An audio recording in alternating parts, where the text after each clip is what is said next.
नमस्कार मित्रांनो, जय श्री स्वामी समर्थ. तर मित्रांनो, या व्हिडिओमध्ये पाहूया आपण वृश्चिक राशीसाठी कोणता योग्य वैवाहिक जोडीदार असेल. तर त्यामध्ये आपण पाहूया मेष राशी. तर मेष राशीशी वृश्चिक राशीचा षडाष्टक योग होतो.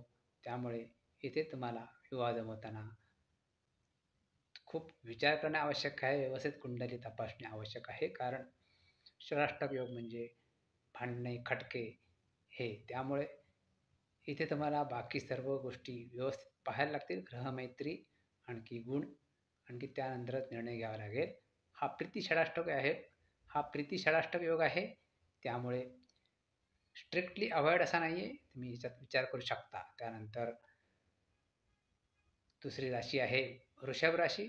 वृषभ राशी शुक्राची राशी आहे. मंगळ शुक्र हे शत्रू नाही आहेत. त्यामुळे वृषभ राशी जुळवताना तुम्हाला तारतम्याने विचार करावा लागेल. बाकी गुण, दोष, आणखी ग्रहमैत्री पाहून तुम्ही यात निर्णय घेऊ शकता. म्हणजे संकटकालीन निर्णय घेऊ शकता. आणखी विवाह चालू शकतो. त्यानंतर आली मिथुन राशी. मिथुन राशी ही तुम्हाला स्ट्रिक्टली अवॉइड करायची आहे, टाळायची आहे. कारण मिथुन राशी आणखी वृश्चिक राशी याचा मृत्यू षडाष्टक योग होतो. त्यामुळे हा विवाह आपल्याला करायचा नाही आहे आणि मिथुन राशीचा विचार काही करायचा नाही आहे. त्यानंतर आली कर्क राशी. कर्क राशी पुन्हा एकदा शांत राशी आहे. वृश्चिक राशी आणि कर्क राशी दोन्ही जलराशी आहेत. त्यामुळे थोडंफार त्यांच्यामध्ये जमण्याची शक्यता आहे. त्यामुळे इथे बाकी तुम्ही गोष्टी विचार करून तुम्हाला इथे ठरवायचं आहे की विवाह करायचा आहे की नाही. गुणमेलन आणखी ग्रहमैत्री पाहून तुम्ही याच्यात निर्णय घेऊ शकता. त्याच्यानंतर आली सिंह राशी. सिंह राशी आणखी वृश्चिक राशी ह्या मित्र राशी आहेत. 5 आणखी 8 म्हणजे परंतु त्याच्यामध्ये केंद्र योग होतोय. त्यामुळे इथे तुम्हाला थोडा विचार करून निर्णय घ्यायला लागेल. ग्रहमैत्री आणखी गुणमेलन व्यवस्थित करूनच नंतर निर्णय घेऊ शकता तुम्ही. मंगळाची आणखी रवीची रास आहे. त्यामुळे इथे विचार तर जरूर करा. त्यानंतर आली कन्या राशी. वृश्चिक आणखी कन्या राशी यांचा लाभयोग होतो. परंतु या दोन्ही शत्रू राशी आहेत. त्यामुळे तुम्हाला गुणांचा दर्जा आहे तो तुम्हाला पाहूनच इथे निर्णय घ्यायचा आहे.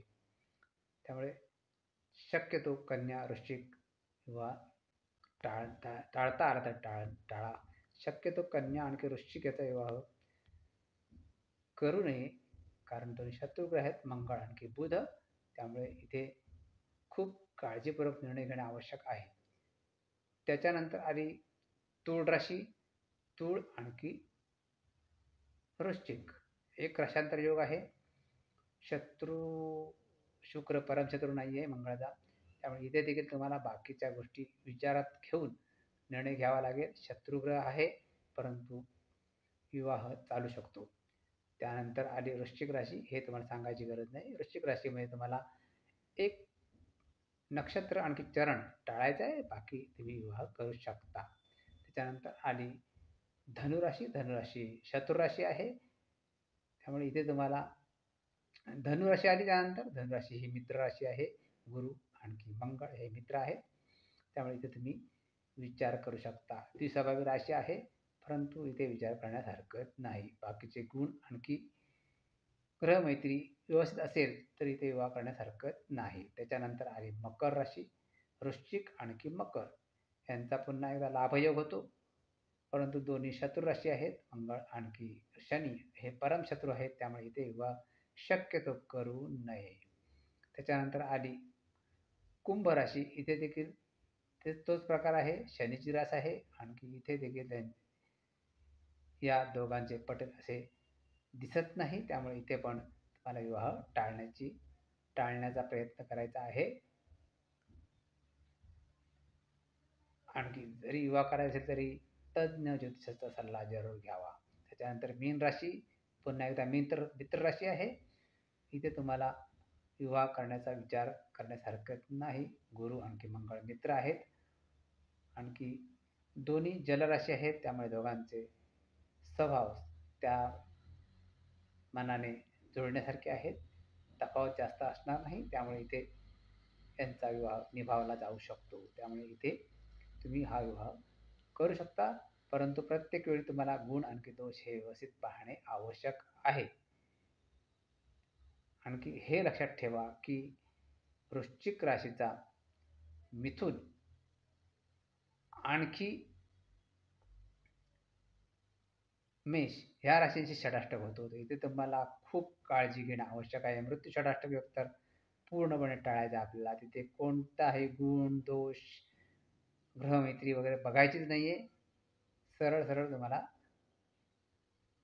रद्द करायचा आहे, विचार करायचा नाहीये. प्रीती षडाष्टकमध्ये तुम्ही विचार करू शकता.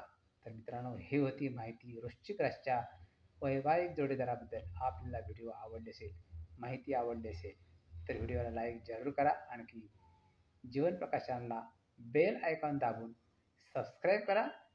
तर ठीक आहे मित्रांनो, पुन्हा भेटूया नवीन व्हिडिओसह धनुराशीची. तोपर्यंत जय श्रीराम, जय श्री स्वामी समर्थ. धन्यवाद.